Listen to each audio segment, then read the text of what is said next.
What if you can travel back a century, from the 2020s to the 1920s, the era of eternal prosperity, the roaring 20s? If you're a big fan of baseball, or if you want to listen to great jazz players, or if you want to ride a classic T-Ford, or if you want to dance with the Flappers, this trip is for you. Wait a minute, did you say the roaring 20s? Do you really want to go there? Well, I can tell you one thing for sure. The roaring 20s was the filthiest era of the US, with falling morality and rising danger. First, let's talk about morality.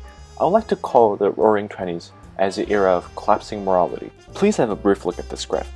What do you notice? There's a steep rise in the graph during the 1920s, and in fact, this is a graph of US murder rate according to the Justice Research and Statistics Association. High murder rate of the US can be an evidence of low morality.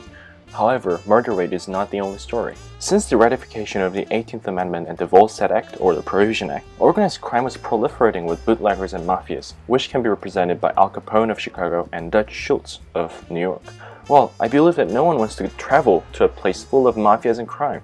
Other than murder rate and mafia, bribery is another evidence of crippling morality.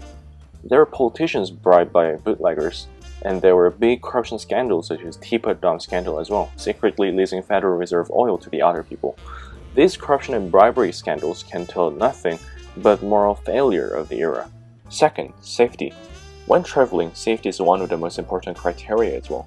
But think about what I've told you so far. Murder rate, organized crimes, bribed officials. If you still value your life, you must not go to the Gatsby's era. And if what you only want to see is the shining outlook of the era, and if what you only want to see is jazz and baseball and car, you must not travel to the 1920s. 1920s is the filthiest era of the US.